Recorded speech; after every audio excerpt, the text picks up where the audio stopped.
Supersets, the ultimate time-saving tool. Save up to 50% of your time using supersets. At least that's what I've heard. What are supersets? The explanation is quite simple.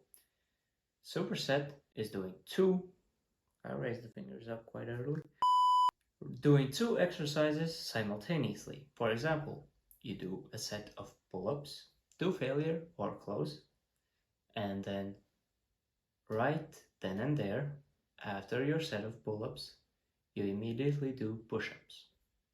And that counts as one set or superset. Simple enough, right? Well, I have 3 points with which you can go wrong, and in turn, if you do the opposite, you can go quite right, and supersets can be an amazing tool for you to use. So let's dive straight in. The first point, doing a superset for the same muscle group. For example, you do a set of bench press. You do it to failure. And then you move on to your chest flies. What is the problem there? Well, you're doing two separate movements. It is a different exercise completely. The mechanics are a bit different, except, well, it's completely the same muscle group, even though the movement differs.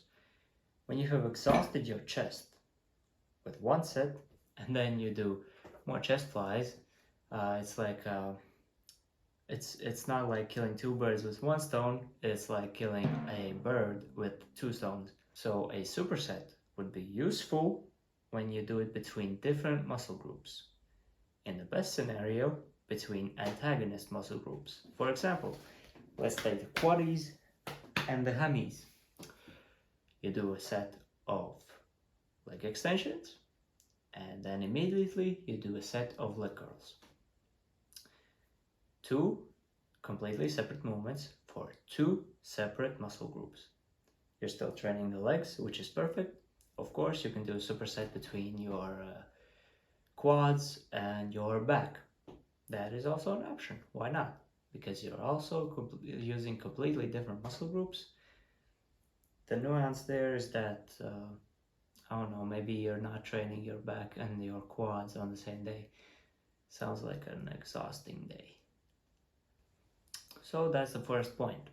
Make sure that you're using different muscle groups, because if you are tiring one muscle group with one set of bench press for the chest and then do flies again for the chest, the flies are gonna be shite.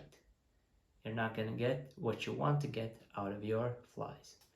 The second point, don't involve heavy compound movements. If you wanna superset your squats with anything, it's not gonna happen. If you do a set of squats, do failure or close, we're talking 1 to 3 reps in reserve, you are dead. Like, you're not gonna do any more reps of anything. Like, in the summer, I'm busy fucking sitting on the toilet thinking I'm gonna puke right now after a heavy set of squats. So don't use heavy compound movements like squats, deadlifts.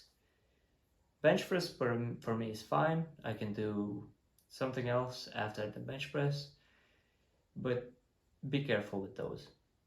Pull-ups are also quite difficult, if you wanted to know. The third point, this one is quite a bit different. You should choose nearby equipment. If you do something on Smith machine and then you want to do, let's say, the leg curl, why not? If your Smith machine is at the one end of the gym and the leg curl is at the other end of the gym, you're doing something on your Smith machine, you go to your leg curl, it's busy, it's taken, no one knew that you had used it or are using it. You have to complete the whole marathon just to get from one end of the gym to another end of the gym. It ends up really annoying, exhausting. You end up not saving the time you wanted to save. So yeah, if the two pieces of equipment you need for your superset are close by, that's the perfect superset. Yeah, I think if you listen to the 3 points I made, I think you can make a fantastic superset.